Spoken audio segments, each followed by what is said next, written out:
Hello everyone, welcome to Unimonks. My name is Hiba Naz and I am your sociology educator.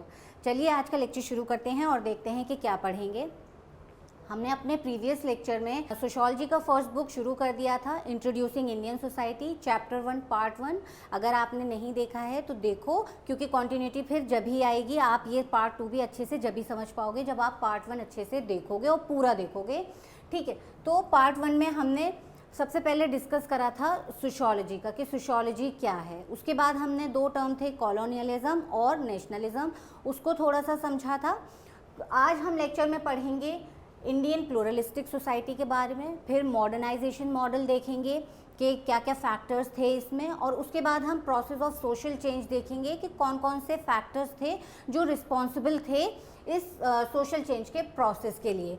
तो lecture शुरू करते हैं, लेकिन lecture शुरू करने से पहले मैं आपसे कहूँगी कि एक क्विक रिवीजन ले लेते हैं कि हमने सोशोलॉजी का क्या पढ़ा था। तो सोशोलॉजी में मैंने आपको बताया था कि सोशोलॉजी का क्या रेलेवेंस था इंडियन सोसाइटी को समझने के लिए, सोशोलॉजिकल पॉइंट ऑफ व्यू से किस तरह से हमने ट्रेडिशनल इंडियन सोसाइटी को पढ़ा था, सोशोलॉजी क्या काम करता है, क्या हेल्प करता है हमारी इंडियन सोसाइटी को समझने के लिए, और वो किस तरह से हमारी सोशल मैपिंग करता है ना, सोशल मैपिंग करता है हमारी जो एक पोजीशन है इंडियन सोसाइटी में किसी इंडिविजुअल की, वो बताता है कि आप किस रिलीजियस कम्युनिटी से बिलोंग करते हो, आपका कास्ट सिस्टम क्या है, आपका फैमिली बैकग्राउंड क्या है, आपका इकोनॉमिक एक्टिविटी क्या है, आपकी पॉलिटिकल बिहेवियर क्या है। तो ये सब हमें ये डिसिप्लिन बताता है, और यही डिसिप्लिन सोसाइटी को स्टडी करता है, हमारे ओवरऑल जो भी इंडियन सोसाइटी है उसको स्टडी करता है, और कितने सारे कंपोनेंट्स हैं सोसाइटी के उन सबको भी हम स्टडी करते हैं इस डिसिप्लिन के थ्रू। ठीक है, तो हमने प्रीवियस लेक्चर में ये सब पढ़ा था, और दो टर्म्स थे कॉलोनियलिज्म और नेशनलिज्म। तो हमने ये भी समझे थे कि ये क्या होते हैं, समझना है, अच्छे से पढ़ना है, क्योंकि क्वेश्चन हमने जब एनालाइज करा है 2022 का पेपर तो हमने देखा कि कुछ कॉन्सेप्ट्स दे दिए गए थे और उनके एक्सप्लेनेशंस पूछ लिए गए थे कि बताइए या मैच करिए। तो इस तरह से आपके हर कॉन्सेप्ट का क्लियरिटी होना बहुत ज़रूरी है। चलिए आज का लेक्चर शुरू करते हैं और पढ़ते हैं हमारी फर्स्ट टॉपिक, प्लूरलिस्टिक सोसाइटी। जैसे कि यहाँ कहा जा रहा है कि इंडिया जो है एक प्लूरलिस्टिक सोसाइटी है। प्लूरलिस्टिक सोसाइटी क्यों कहा जा रहा है? सबसे पहले तो आप ये देखो, अब आप बोलोगे कि मैम प्लूरल मतलब दो होते हैं, जैसे हमने इंग्लिश में अपने पढ़े हैं, एक होता है सिंगुलर और एक होता है प्लूरल, है ना। तो प्लूरल हमारा क्या होता है? मोर देन वन, एक से ज़्यादा, वो हमारे लिए प्लूरल होता है। तो अभी कहा जा रहा है कि इंडियन सोसाइटी जो है एक प्लूरलिस्टिक सोसाइटी है।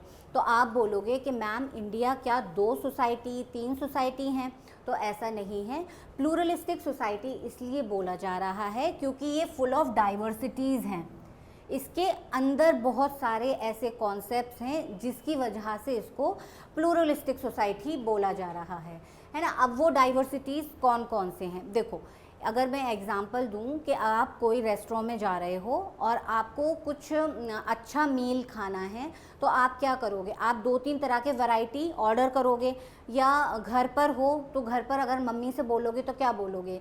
दाल चावल बना देना, साथ में पापड़ दे देना, सैलेड दे देना, अचार दे देना, अगर दही होगा तो मज़ा आ जाएगा। ऐसी चीज़ें बोलते हो ना, तो क्या होती हैं? ये वैरायटी ऑफ थिंग्स होती हैं आपकी प्लेट में, है ना, और आपको फिर अच्छा लगता है वो खाना खाना। तो वही डाइवर्सिटी बोली जा रही है कि इंडियन सोसाइटी में भी बहुत ज़्यादा डाइवर्सिटी है और देखने को मिलती है। तो आज हम वही डाइवर्सिटीज़ को थोड़ा सा पढ़ेंगे और समझेंगे। सबसे पहले हम बात करेंगे लैंग्वेज की। ठीक है, लैंग्वेज इंडियन सोसाइटी में कितनी है ऑफिशियल? आप लोग बताओ, आप लोगों को पता है? 8th शेड्यूल में 22 लैंग्वेजेस को ऑफिशियल लैंग्वेजेस बोला गया है ना। ऑफिशियल 22 लैंग्वेजेस को इंडियन सोसाइटी में। वहीं अगर हम बात करें तो अराउंड 700 लैंग्वेजेस बोले जाते हैं इंडियन सोसाइटी में। अब आप सुन रहे हो तो आपको लग रहा होगा ना कि 700 लैंग्वेजेस बोली जाती हैं। अब जैसे आप देखो, हिंदी हमारा मदर टंग है, इंग्लिश है हमारा ऑफिशियल लैंग्वेज, उसके बाद देखो कितने सारे और लैंग्वेजेस होते हैं, मराठी होता है ना, और क्या होते हैं, कन्नड़ा होते हैं, और क्या होते हैं, गुजराती होता है, पंजाबी होता है। इस तरह से कितनी लैंग्वेजेस हैं जो इंडिया में बोली जाती हैं। तो आप ये सोचो कितनी वैरायटी है इंडिया में कि 700 तरह की लैंग्वेज बोली जाती है, और इतनी जो डिफरेंट लैंग्वेजेस हैं बोलने के बाद भी लोग एक साथ रह रहे हैं एक सोसाइटी में, तो उसको क्या बोलेंगे, फुल ऑफ डाइवर्सिटी बोलेंगे ना, फुल ऑफ डाइवर्सिटी रिप्रेजेंट कर रहा है। इसी तरह से अगर मैं आपसे बात करती हूँ कास्ट, ठीक है, तो कास्ट भी एक बहुत इम्पॉर्टेंट टर्म है, बहुत इम्पॉर्टेंट कॉन्सेप्ट है जिसको समझने की बहुत ज़्यादा ज़रूरत है। ये सारे कॉन्सेप्ट्स आपको बहुत अच्छे से पढ़ने हैं, क्योंकि ये आपको अपने ग्रेजुएशन में भी पढ़ने हैं, आपको अपने पोस्ट ग्रेजुएशन में भी इनको पढ़ना है। बस डिफरेंट जो भी सोशल थिंकर्स हैं उनकी थ्योरी में पढ़ना है ना। तो ऐसा नहीं है कि आप अभी पढ़ लोगे तो इनसे पीछा छूटेगा, और बहुत आसान है, रेलेवेंट टर्म्स हैं, हमारी डे टू डे लाइफ में हम लोग सुनते हैं, बातें करते हैं, तो इस तरह की चीज़ें हैं और पढ़ने में मज़ा भी आता है। अब हम बात कर रहे थे कास्ट की, तो देखो इंडिया में 3000 कास्ट हैं, ठीक है, और अगर मैं आपसे कहूँ कि सब कास्ट आइडिया लगाओ कितना हो सकता है, कितना जाओगे सब कास्ट में, इंडिया में कितना देखने को मिलेगा आपको, 25,000। देख रहे हो आप, अराउंड 25,000 सब कास्ट हैं इंडिया में। कितने डिफरेंट कास्ट के लोग एक साथ रह रहे हैं इस इंडियन सोसाइटी में, कितनी अच्छे से हमें डाइवर्सिटी देखने को मिल रही है ना। फिर अब मैं बात करूं आपसे, देखो इंडियन सोसाइटी में हिंदू कम्युनिटी बहुत अच्छे से हम सब जानते हैं, सुना है, मुस्लिम कम्युनिटी है ना, और क्रिश्चियन और सिख, ये सब हैं हमारे, है ना, मेजर कम्युनिटीज़। मैं सिर्फ एग्जाम्पल देने को आपको समझा रही हूँ कि हिंदू कम्युनिटी में अगर हम कास्ट की बात करते हैं तो कौन से वो कास्ट हैं, ब्राह्मण, क्षत्रिय, वैश्य, शूद्र, है ना। इन 4 मेन कास्ट के बारे में पढ़ाया जाता है, यही हायरार्की को रिप्रेजेंट करते हैं कास्ट सिस्टम में। वहीं हम मुस्लिम में बात करें, मुस्लिम कम्युनिटी में, तो इसमें भी कास्ट सिस्टम होता है, इनका होता है अशराफ और अजलाफ, ठीक है। इसमें भी फिर इनके सब कैटेगरीज होते हैं, जिस तरह से मैंने अभी आपसे बात करी कि जो कास्ट हैं वो 3000 हैं, 3000 हैं, और जो सब कास्ट हैं वो 25,000 है। तो इसी तरह से हैं कि ब्राह्मण का भी सब डिवीज़न है, फिर क्षत्रिय का सब डिवीज़न है, फिर वैश्य का सब डिवीज़न है, देन शूद्रास आ जाते हैं, और लास्ट में फिर अनटचेबल्स आ जाते हैं, दलित्स, है ना, ये मेन है। इसी तरह से मुस्लिम में बात कर रहे हैं हम, मुस्लिम कम्युनिटी में तो अशराफ होते हैं जिनको जनरल बोला जाता है या अपर बोला जाता है, वहीं अजलाफ हैं वहाँ पर इनको लोअर बोला जाता है। इनमें भी सब डिवीज़न होते हैं। अशराफ की अगर मैं बात करूँ तो उसमें कौन कौन से कास्ट मिलते हैं, सैयद, शेख, पठान, ये सब मिलते हैं। वहीं अजलाफ की बात करते हैं हम तो क्या होते हैं, लोहार होते हैं और अंसारी होते हैं, रंगरेज होते हैं। तो जो हमारा कास्ट सिस्टम है हर कम्युनिटी में है ना। हम इसको क्या बोलेंगे कि पूरे इंडियन सोसाइटी में जो है कास्ट सिस्टम देखने को मिलता है। अब वो कोई भी रिलीजियस कम्युनिटी हो या कोई भी रीजन से बिलोंग करते हैं, सबका अपना कास्ट होता है, अपना ग्रुप होता है और वो उससे बिलोंग करते हैं। तो इसी तरह से एक हमारा कास्ट सिस्टम है, बहुत इम्पॉर्टेंट है और एक इम्पॉर्टेंट एलिमेंट कहूँ या कंपोनेंट कहूँ जो डाइवर्सिटीज़ को रिप्रेजेंट करता है इंडियन सोसाइटी में। अब मैं नेक्स्ट अगर आपसे बात करती हूँ रीजन, तो रीजन भी एक इम्पॉर्टेंट कंपोनेंट है हमारा। किस तरह से, देखो अगर ये हमारी इंडियन सोसाइटी का मैप है और यहाँ हमारा है नॉर्थ, ये साउथ, ये ईस्ट और ये है हमारा वेस्ट, तो हम क्या करेंगे, हम सबसे पहले देखो नॉर्थ में हमारा जम्मू एंड कश्मीर, हिमाचल प्रदेश ये ले लेते हैं हम लोग। उसके बाद वेस्ट में हम गोवा, गुजरात, महाराष्ट्र ये सब हो गए। ईस्ट में हम क्या लेंगे, बिहार ले लेते हैं, ठीक। साउथ में आप ले लो केरला और कर्नाटका। तो हमें क्या करना है रीजन को, अब ये देखो रीजन को रिप्रेजेंट कर रहे हैं ना इंडिया के मैप पर, ये हमारे रीजन्स को रिप्रेजेंट कर रहे हैं ये सारे स्टेट्स। अब आप देखो एक ये यूनिवर्सिटी है, ठीक है। अब यहाँ पे बहुत सारे रीजन के लोग आकर एडमिशन लेकर पढ़ रहे हैं। अब आप जैसे अपने यूजी में एडमिशन लोगे या आप अपने पीजी में एडमिशन लोगे तो क्या होगा, आप डिफरेंट रीजन से ही तो आए हो ना। ऐसा नहीं है ना कि यूनिवर्सिटी ने बोला है कि सिर्फ बिहार के स्टूडेंट को लेंगे, सिर्फ बिहार की जो ये यूनिवर्सिटी है इनके फाउंडर्स बिहार के थे तो ये सिर्फ बिहार के बच्चों को लेंगे, या सिर्फ ये केरला के थे तो सिर्फ केरला के बच्चों को लेंगे। ऐसा कुछ है? ऐसा कुछ नहीं है ना।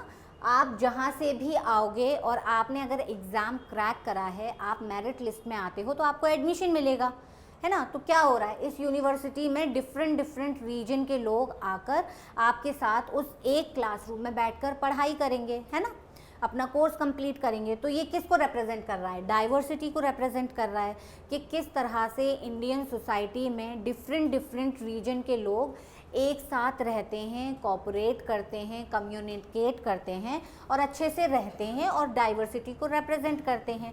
इसीलिए कहा जा रहा है इंडियन सोसाइटी जो है एक प्लूरलिस्टिक सोसाइटी है। ठीक, होप आपके समझ में आ रही होंगी चीज़ें, बहुत ज़्यादा कॉम्प्लिकेटेड वे में नहीं बता रही हूँ।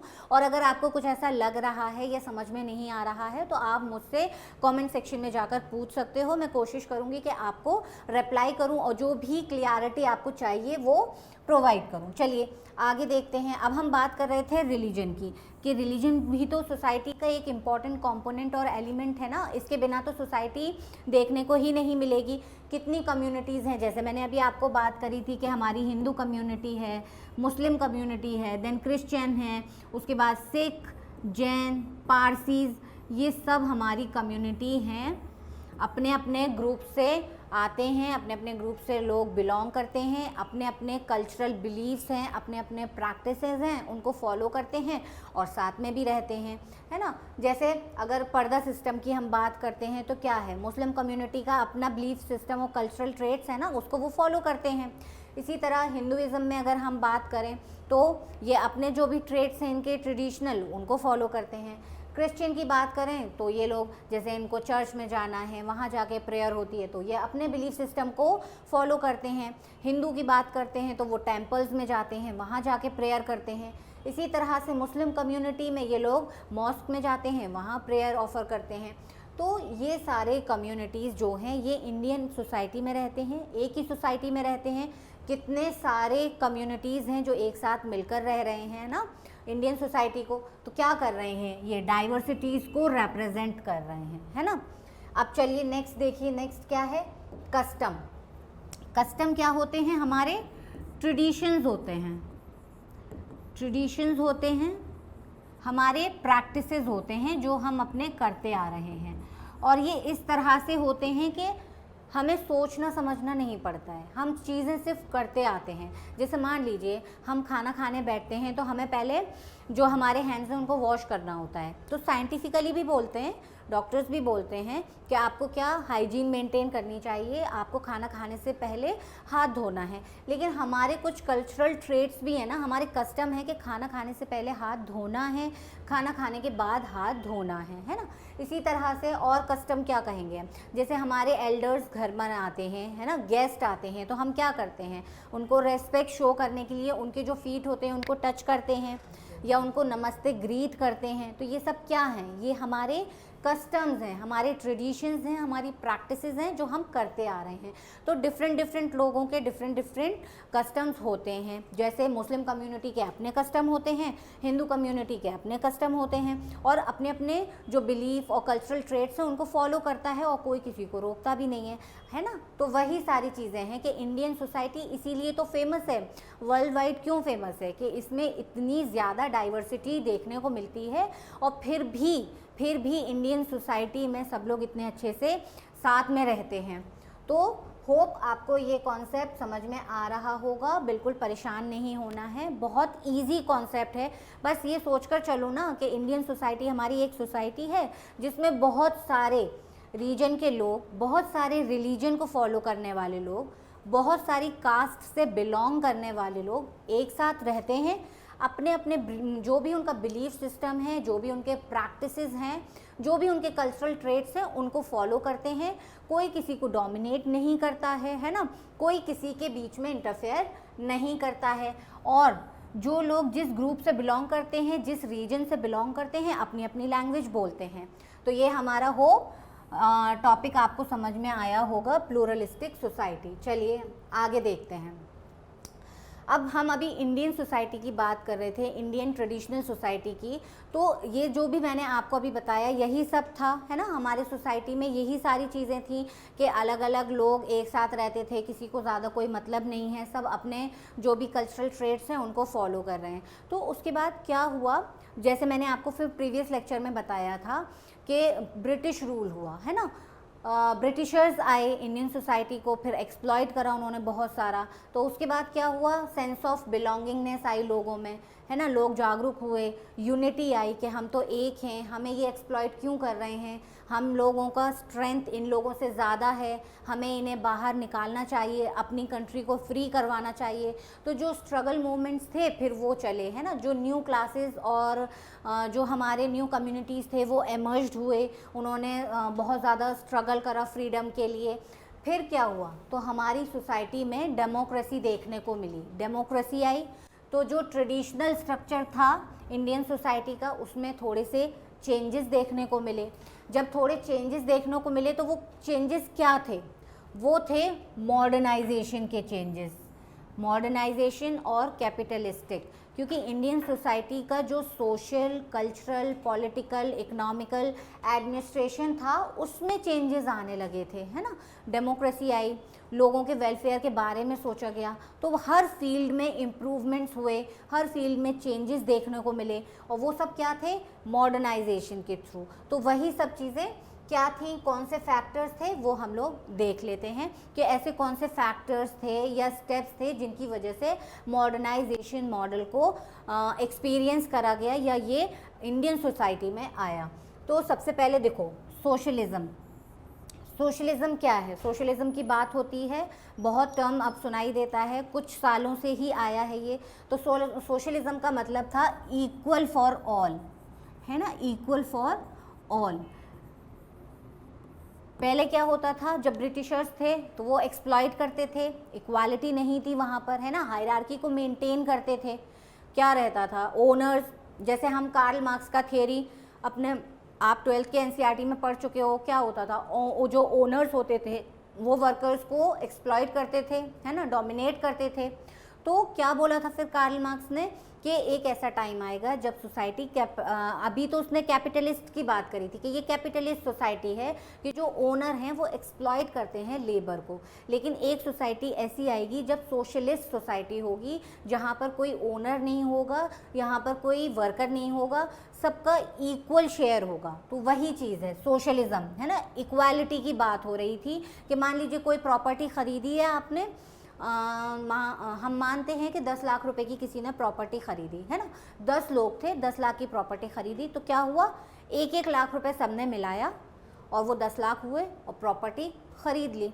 अब उसमें कुछ काम चल रहा है, ठीक, अब वहाँ से प्रॉफिट आ रहा है, तो क्या होगा, वो प्रॉफिट किसी एक को नहीं मिलेगा, उसके फिर से 10 शेयर होके वो प्रॉफिट 10 लोगों को दिया जाएगा। तो क्या हुआ, इक्वालिटी की बात हो रही है, इक्वल शेयर की बात हो रही है। इसी तरह से फिर क्या था, सेक्युलरिज्म। सेक्युलरिज्म का क्या कॉन्सेप्ट था, सेक्युलरिज्म का मतलब था कि आप किसी भी चीज़ में, अब वो किसी भी चीज़ आपका इकोनॉमी होगा, ठीक है, पॉलिटिकल स्ट्रक्चर होगा, मेनली तो हमारी यही है ना, इकोनॉमिक स्ट्रक्चर और पॉलिटिकल स्ट्रक्चर। तो इसमें क्या करोगे, आप इसको रिलीजन से फ्री रखोगे, इसमें रिलीजन का कुछ नहीं आना चाहिए, है ना। जो आपके रिलीजियस थेरी हैं वो नहीं आने चाहिए। कभी कभी हम लोग क्या न्यूज़पेपर्स में पढ़ते हैं, किसी भी पर्टिकुलर कम्युनिटी के बारे में कुछ दिया जाता है, क्या ये कम्युनिटी तो ऐसा ही करती है, या इनकी कम्युनिटी में तो ऐसा ही होता है ना। या मान लीजिए कि दंगे फसाद होते हैं, जब वोट्स होते थे पहले, आज नहीं, मान लेते हैं हम कि 15 से 20 साल पहले जब वोटिंग होती थी, इलेक्शंस होते थे, तो बहुत ज़्यादा कम्युनल राइट्स होते थे। तो उसमें क्या होता था, डिफरेंट कम्युनिटी के, रिलीजियस कम्युनिटी के लोग लड़ते थे और वो क्या बोलते थे कि हमारी कम्युनिटी से जो लीडर था वो आना चाहिए था, या हमारी, जैसे हिंदू कम्युनिटी के लोग बोलेंगे कि हमारी कम्युनिटी का लीडर बनना चाहिए, मुस्लिम कम्युनिटी के लोग बोलेंगे कि हमारी कम्युनिटी का लीडर बनना चाहिए।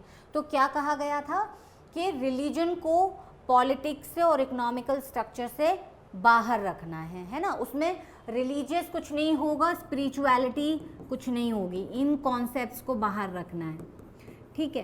देखो अभी जो क्वेश्चन एक मैंने पेपर एनालाइज करा था CUT 2022 का, तो उसमें एक क्वेश्चन इस तरह से पूछा भी था जहाँ पर आपको सेकुलरिज्म, नेशनलिज्म, कॉलोनियलिज्म ये सब दिए थे और इनके आगे स्टेटमेंट्स को जंबल करके डाल दिया था कि आइडेंटिफाई करो या मैच करो किसका कौन सा एक्सप्लेनेशन है। तो आपका कॉन्सेप्ट के साथ बहुत अच्छे से क्लियरिटी होना चाहिए।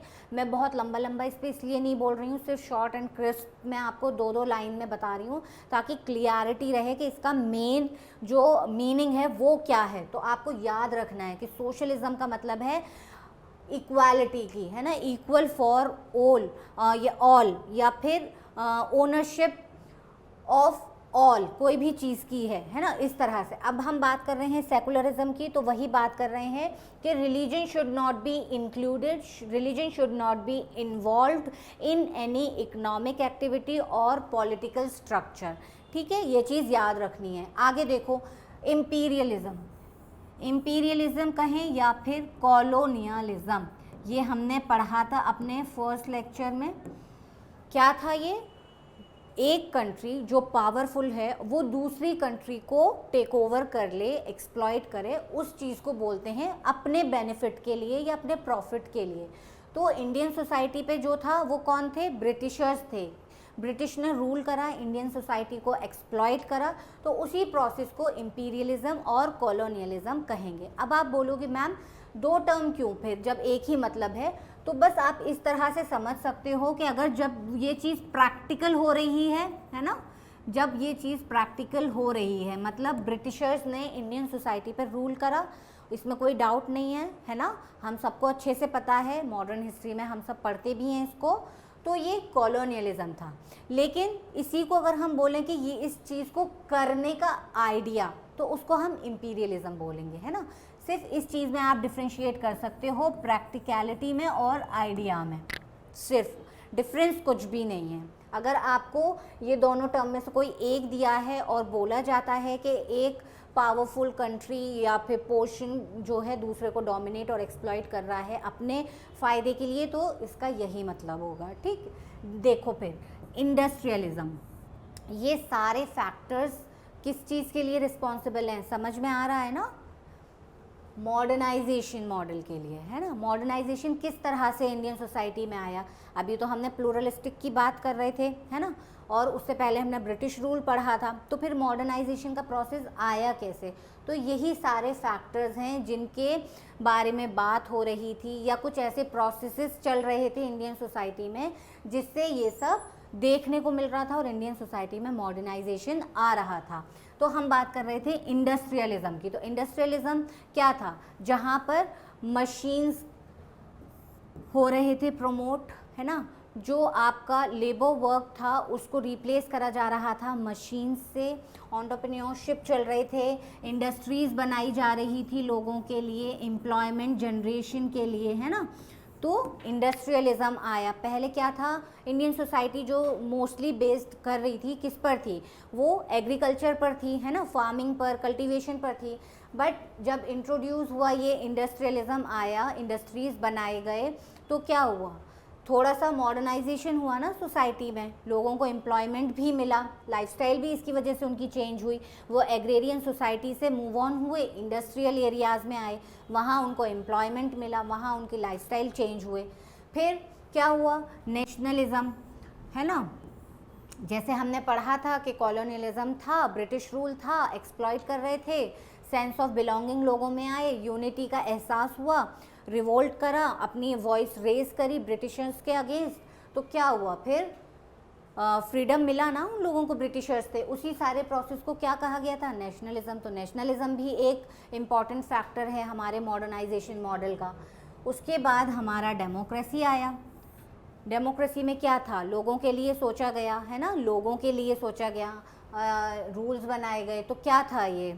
By the people for the people बोला जाता है ना, कि लोगों के वेलफेयर के लिए रूल्स एंड रेगुलेशंस बनाए गए जो उनकी बहुत हद तक मदद कर पाए। इसी के साथ हमारा फिर फंडामेंटल राइट्स आए। तो फंडामेंटल राइट्स हमारे क्या होते हैं? राइट टू स्पीच होता है ना, फ्रीडम ऑफ स्पीच होता है, और क्या होते हैं, राइट टू प्राइवेट प्रॉपर्टी होता है। इस तरह से ये हमारे फंडामेंटल राइट्स बनाए गए। आर्टिकल 12 to 35 है ना, आर्टिकल 12 to 35 में हमारे फंडामेंटल राइट्स के बारे में बताया गया है। तो लास्ट में फिर क्या हुआ, इंडिविजुअल फ्रीडम। ब्रिटिश रूल के टाइम पर इंडिविजुअल फ्रीडम नहीं था ना, एक्सप्लॉयटेशन था, डोमिनेशन था, सप्रेशन, ऑपरेशन, यही सब चीज़ें चल रही थी। जो ब्रिटिशर्स थे क्या कर रहे थे, इंडियंस को बहुत ज़्यादा परेशान कर रहे थे ना, बहुत ज़्यादा एक्सप्लॉयट कर रहे थे। तो जब ये नेशनलिज्म हुआ, फ्रीडम स्ट्रगल्स चले, फ्रीडम मूवमेंट्स चले, फ्रीडम फाइटर्स निकल कर आए और उन लोगों ने स्ट्रगल करा, तब जाके ये सारी चीज़ें आई और इंडिया को मॉडर्नाइजेशन मॉडल मिला, है ना। इंडियन सोसाइटी मॉडर्नाइजेशन की तरफ चली और मूव ऑन हुआ। तो यही सारी चीज़ें थी। फिर लास्ट में ये आया इंडिविजुअल फ्रीडम, कि आज के टाइम पर आपको जहाँ पढ़ना है आप एडमिशन ले सकते हो, आपको जहाँ जॉब करना है आप अप्लाई कर सकते हो, आपको जहाँ रहना है आप वहाँ अपना प्रॉपर्टी खुद बाय कर सकते हो, है ना। तो वो सारी चीज़ें बहुत लंबे प्रोसेस के बाद आई हैं, ऐसे ही नहीं मिली हैं। तो इंडियन सोसाइटी में बहुत सारी ऐसी चीज़ें हैं जो हमने अभी तो फेस नहीं करी, लेकिन जो हमारे एंसेस्टर्स थे वो ये सारी चीज़ों से बाहर निकल कर आए हैं, है ना। चलो, अब हमने मॉडर्नाइजेशन मॉडल पढ़ लिया, उसके फैक्टर्स भी देखे कि किस तरह से एक प्रोसेस चलता आया। तो ये जो प्रोसेस हुआ, ये जो ट्रांजिशन आया, ये कहाँ से आया। इंडियन सोसाइटी जो ट्रेडिशनल सोसाइटी कही जाती थी वो मॉडर्नाइजेशन की तरफ आई। तो उसमें कुछ फैक्टर्स थे जो बहुत इम्पॉर्टेंट रोल प्ले कर रहे थे, है ना। तो कुछ एक्सटर्नल थे और कुछ इंटरनल प्रोसेस थे। अब सोशल चेंज किसे कहोगे, सोशल चेंज यही है जो हम अभी डिस्कस कर रहे थे कि सोसाइटी किस तरह से मूव ऑन होती है, सोसाइटी का किस तरह से ट्रांजिशनल फेज़ रहता है या ट्रांसफॉर्म होती है। तो वही चीज़ें मैंने अभी आपको बताया। जो Indian society, traditional Indian society थी, क्या होती थी, मैंने फर्स्ट लेक्चर में आपसे डिस्कस करा था, ठीक। फिर अभी मैंने आपको उसके कंपोनेंट्स अच्छे से बताए, उसका पूरा ट्रेडिशनल स्ट्रक्चर आपको समझाया। लेकिन फिर हमने बाद में देखा कि मॉडर्नाइजेशन आया तो उसमें किस तरह से जो और फैक्टर्स थे उन्होंने अपना रोल प्ले करा, किस तरह से उनका इम्पैक्ट रहा। तो वही सारे जब प्रोसेस हो रहे थे वही सोशल चेंज है कि सोसाइटी में चेंज आ रहा था। अब सोशल चेंज जो है एक कंटिन्यूअस प्रोसेस है, इनएविटेबल प्रोसेस है और कंटिन्यूअस प्रोसेस है, ये हमेशा होगा, है ना रुकने वाला प्रोसेस है। अब वो अच्छा हो बुरा हो, बट अभी हम अगर देखते हैं इंडियन सोसाइटी को, ट्रेडिशनल से अभी तक वो कैपिटलिस्ट सोसाइटी बन चुकी है, तो उसका जो ग्रोथ है वो ग्रोथ ही हो रहा है ना, ऊपर ही जा रहा है ना, बढ़ रहा है, अच्छी चीज़ें हो रही हैं, डेवलप हो रहा है। पहले हम क्या थे, अंडर डेवलप कंट्री थे, अब हम डेवलपिंग कंट्री में आ रहे हैं। तो हमारे जो स्टेजेस हैं वो इम्प्रूव हो रहे हैं ना। तो वही सारी चीज़ें हैं, कॉन्टीन्यूअस प्रोसेस है। चलिए अब एक्सटर्नल प्रोसेस थोड़ा सा हम समझ लेते हैं, क्योंकि ये कॉन्सेप्ट्स हैं, इन कॉन्सेप्ट्स का क्लियरिटी बहुत अच्छे से होना चाहिए एग्ज़ाम क्रैक करना है। तो सबसे पहले देखो वेस्टर्नाइजेशन, सेल्फ एक्सप्लेनेटरी है, वेस्टर्न से ले रहे हैं हम, अडॉप्शन हो रहा है हमारा, ठीक है, एडॉप्शन ऑफ कल्चर, ठीक है, या फिर हम बोलें प्रैक्टिस, एडॉप्शन ऑफ कल्चर और प्रैक्टिस ऑफ वेस्टर्न।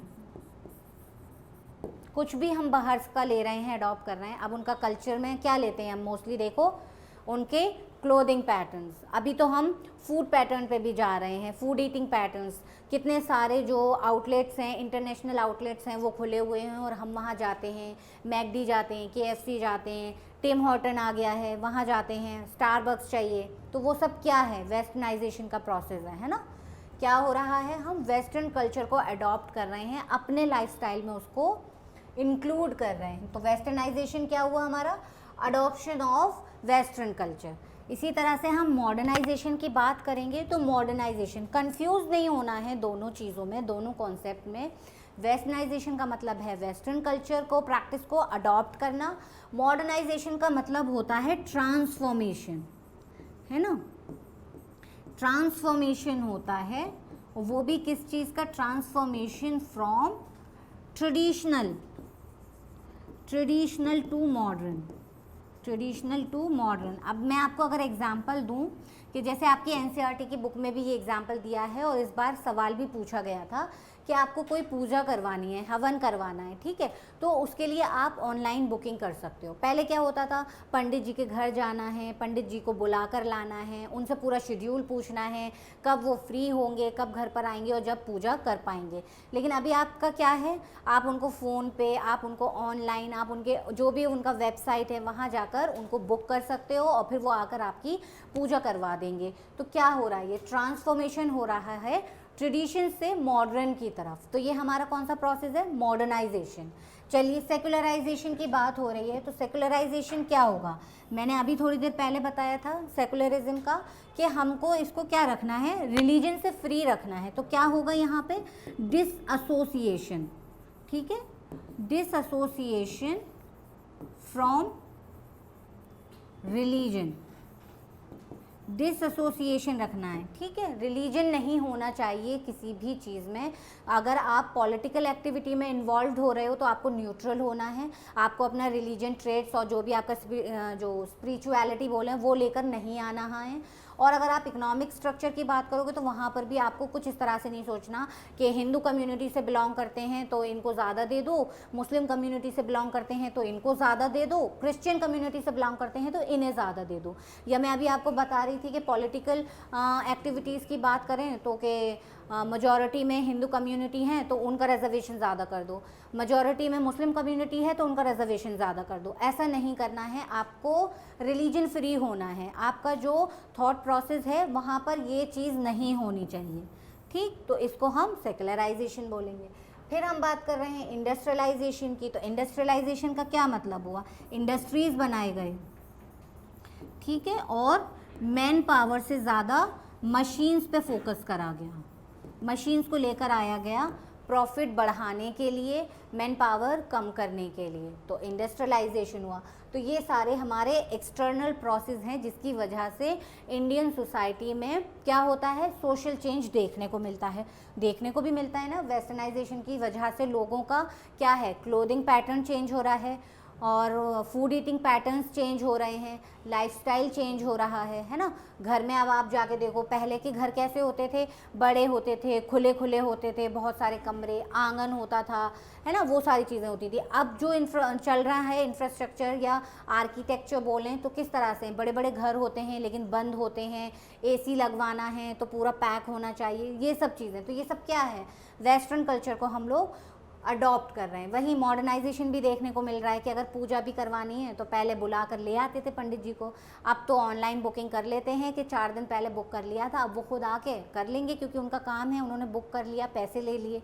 मॉडर्नाइजेशन देखने को मिला। फिर सेकुलराइजेशन है कि आज से अगर मैं बात करती हूँ 90s की, तो उस टाइम पर जो कम्युनल राइट्स देखने को मिलते थे या सुनने को मिलेंगे, आपको तो नहीं देखने को मिलेंगे, सुनने को मिलते थे। आप कभी अपने पेरेंट्स से भी पूछोगे कि उस टाइम पर इतने कम्युनल राइट्स होते थे, जो रिलीजियस कम्युनिटीज़ होती थी आपस में इतना लड़ती थी, हिंदू मुस्लिम में इतना होता था, क्रिश्चियन और सिख का इतना सुनने को मिलता था, तो वो सब चीज़ें होती थी। लेकिन आज के टाइम में ये चीज़ें बहुत कम सुनने को मिलती हैं कि रिलीजन के बेसिस पर कोई राइट्स हो रहे हैं, है ना। तो ये सब चीज़ें हैं।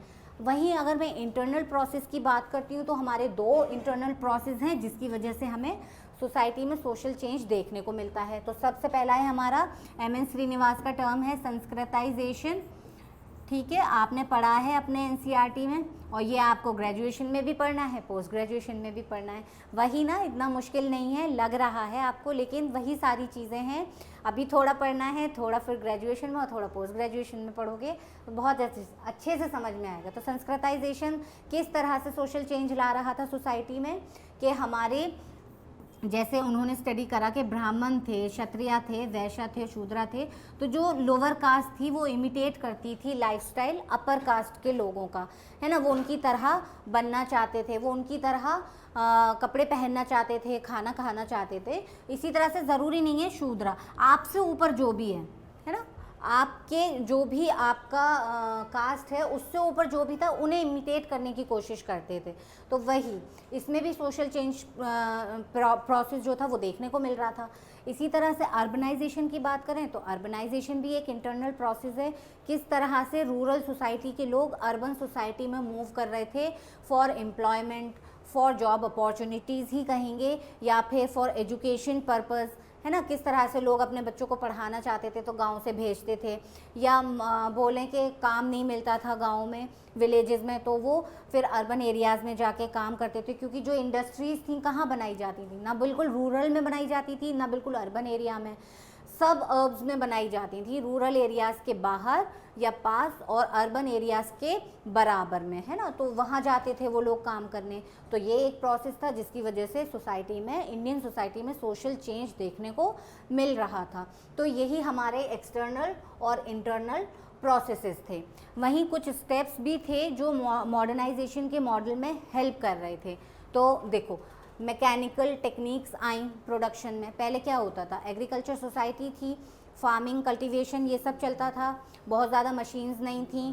क्या होता था, पहले बुल कार्ट होते थे ना, उनको चलाया जाता था फार्मिंग के लिए, लेकिन अब क्या है, अब ट्रैक्टर्स चलते हैं, है ना। फिर मार्केट सिस्टम आया ट्रेड में। पहले क्या होता था, एग्रीकल्चर डिपार्टमेंट में भी क्या होता था कि जो एग्रीकल्चर्स होते थे जितना होता था अपने यूज़ के लिए करते थे कल्टीवेट, और जितना बचता था वो उनका ख़राब होता था। लेकिन अब क्या है कि उनके लिए एक मार्केट सिस्टम बनाया गया है कि वो अपना आकर जो भी उनका क्रॉप है वो वहाँ आकर बेच सकते हैं। फिर क्या हुआ, मीन्स ऑफ ट्रांसपोर्टेशन में बहुत ज़्यादा इम्प्रूवमेंट हुआ। पहले क्या होता था, बैलगाड़ी सुनने में आती थी कि बैलगाड़ी चलाते थे, उसके बाद फिर 2 व्हीलर, फिर 4 व्हीलर। तो मीन्स ऑफ ट्रांसपोर्टेशन जो था बहुत अच्छा हुआ है अब मॉडर्नाइजेशन की वजह से। सिविल सर्विसेज में इतना इंटरेस्ट नहीं लोगों को होता था, लेकिन आज के टाइम में है लोगों को इंटरेस्ट, ठीक है। तो वो सब किस लिए है, मॉडर्नाइजेशन में। फिर देखिए आपके फॉर्मल लॉज बनाए गए। क्यों बनाए गए, क्योंकि इम्प्रूवमेंट हो रहा है, ग्रोथ हो रही है। लेकिन सब कुछ ऐसे ही नहीं छोड़ना ना, जब तक कंट्रोल करके नहीं रखोगे चीज़ों को, फॉर्मल करके नहीं रखोगे, तो फिर वो ग्रोथ जो है वो कैसे बढ़ेगी आगे, है ना। सब कुछ फिर कोलैप्स हो जाएगा, एक दूसरे में मिल जाएगा। तो उन सब चीज़ों को रखने के लिए और सोसाइटी में सोशल ऑर्डर मेंटेन करने के लिए, स्टेबिलिटी मेंटेन करने के लिए लॉज बनाए गए, और लोगों से एक्सपेक्ट भी करा गया कि वो उन लॉज को फॉलो करेंगे, और लोग कर भी रहे थे। फिर देखिए क्या हुआ था, मॉडर्न फॉर्मल एजुकेशन सिस्टम आया सोसाइटी में। जितना एजुकेशनल प्रोपोर्शन या रेट ऑफ एजुकेशन हम बोलें अब है, इतना परसेंटेज है, इतना पहले नहीं था। ट्रेडिशनल सोसाइटी में, ट्रेडिशनल इंडियन सोसाइटी की अगर हम बात करें तो जो एजुकेशन था सिर्फ अपर कास्ट के लोगों को ही मिलता था, या बहुत ज़्यादा इकोनॉमिकल बैकग्राउंड जिनका बहुत अच्छा था उनको मिलता था, अपर क्लास के लोगों को। लेकिन अब क्या है, एजुकेशन सबके लिए प्रोवाइड करी जा रही है ना। गवर्नमेंट के थ्रू भी कुछ स्कीम्स निकाले गए हैं जिसकी वजह से वो प्रोवाइड करी जा रही है। तो ये सारे स्टेप्स थे जो मॉडर्नाइजेशन मॉडल की वजह से इंडियन सोसाइटी में देखे गए और देखने को मिले। होप समझ में आ रही होंगी चीज़ें। अगर समझ में नहीं आ रही हैं तो कुछ भी अगर नहीं समझ में आ रहा है बेटा आपको, तो आप मुझे कमेंट करो, मैं आपको बताऊंगी और कोशिश करूंगी कि वो एटलीस्ट कॉन्सेप्ट क्लियर हो जाए आपके लिए, क्योंकि एग्ज़ाम क्रैक करना है, सिर्फ पढ़ना नहीं है, हम लोगों को एग्ज़ाम भी क्रैक करना है ना। अब जब हमने इंडियन सोसाइटी का इतना पढ़ लिया कि इंडियन सोसाइटी प्लूरलिस्टिक सोसाइटी थी, किस तरह से मॉडर्नाइजेशन मॉडल को लाया गया इंडियन सोसाइटी में, और किस तरह से अलग अलग फैक्टर्स थे जो रिस्पॉन्सिबल थे सोशल चेंज के लिए, तो वहीं क्या था कि जब ब्रिटिशर्स थे तो उस टाइम पर जो सोशियोलॉजी थी बहुत अच्छे से सेटल नहीं हो पाई थी। तो जो हमें उस टाइम की स्टडीज़ मिलते हैं वो ब्रिटिश पॉइंट ऑफ व्यू से देखने को मिलते हैं, है ना। उसके बाद और बहुत से स्टडीज़ हैं जो इंडियन सोसाइटी पे करे गए हैं, वो आप अपने ग्रेजुएशन और पोस्ट ग्रेजुएशन में पढ़ोगे। वहीं अगर हम बात करते हैं कि इंडियन सोसाइटी को अगर हम समझ रहे थे, पढ़ रहे थे, तो जो विलेजेस थे इंडिया के, है ना, उनको बहुत इम्पोर्टेंट माना गया। क्यों, क्योंकि विलेजेस ही तो थे पहले, क्योंकि इतना जो सोसाइटी था इतना वेल डेवलप्ड नहीं था, मोस्टली लोग वहीं रहते थे, तो जो चीज़ें जो स्टडी थे वो इतने नहीं हो पाते थे। तो जो विलेजेस का फर्स्ट स्टडी था, first study of Indian society का था ना, वो BH बैडन पॉवेल ने करा था। और कब करा था, 1892 में, और उनकी बुक का नाम क्या था, द इंडियन विलेज कम्युनिटी। आप इसको नोट कर लो। मे भी शायद क्वेश्चन पूछ लें कि फर्स्ट इंडियन सोसाइटी का स्टडी कब हुआ, तो आपको पता होगा कि 1892 में हुआ था और बुक इंडियन विलेज कम्युनिटी थी और BH बार्डन पॉवेल ने इसको लिखा था। इसी तरह से ये कुछ नाम है, sir Charles, sir George Woodward, Baden Powell, ये हैं। इन लोगों ने फिर आगे स्टडीज़ करे थे इंडियन विलेजेस को। कहाँ करे थे? ये 3 सिटीज़ में करे थे, मद्रास, मैसूर एंड बिहार। इनको आप नोट कर लो, मे बी क्वेश्चन अगर पूछें तो इसलिए आपका डाल दिया मैंने, NCERT में इसको दिया हुआ है। होप लेक्चर अच्छे से समझ में आया होगा। 2-3 सवाल डाले हैं, उनको और सॉल्व कर लेते हैं तो थोड़ी सी प्रैक्टिस हो जाएगी। फर्स्ट क्वेश्चन देखो, the first study of Indian society was presented by, मैंने अभी आपको ये बताया था तो हमारा BH बार्डन पॉवेल, ठीक। सेकेंड देखो, who wrote this book in 1892? The Indian village community, ये भी हमने देखा था, हमारा आंसर होगा C। आगे थर्ड क्वेश्चन देखते हैं हम, ठीक है। Indian society is full of diversities of language, region, religion, caste and custom, identify the term. जैसे मैंने अभी आपको बोला कि क्वेश्चन किस तरह से बनाया जाएगा, कभी आपको कुछ डिफाइन करके दे देंगे, कभी कुछ एक्सप्लेन कर देंगे और आपको बताना होगा कि ये कौन सा कॉन्सेप्ट है या कौन सा टर्म है। तो वही यहाँ करा गया है। तो ये तो हमने अभी जब लेक्चर शुरू करा था जब ही पढ़ा था, प्लूरलिस्टिक है ना, प्लूरलिस्टिक सोसाइटी है इंडिया, जिसमें ये सारी चीज़ें देखने को मिलती हैं या रिप्रेजेंट करती हैं। नेक्स्ट देखो, what is the type of governance और रूल दैट ऑफन लिमिट्स और एबॉलिश सिविल लिबर्टीज़? कौन सा है बताइए जो सिविल लिबर्टीज़ को अबॉलिश करता है या लिमिट करता है उनके लिए? ऑप्शंस देखिए, authoritarian, democratic, civil society, libertarian. देखो डेमोक्रेटिक में तो ऐसा कुछ होता नहीं है, हमें पता है ना, तो ये नहीं होगा। सिविल सोसाइटी में नहीं होगा, सिविल सोसाइटी की बात हो रही है तो वहाँ पे एबॉलिश करने को बोल रहे हैं तो वो भी नहीं होगा। तो आंसर है हमारा अथॉरिटेरियन, है ना। अथॉरिटेटिव सोसाइटी में ही तो होगा ना कि आपके पास कुछ नहीं होगा, जिसके पास अथॉरिटी है वही सब कुछ कर सकता है।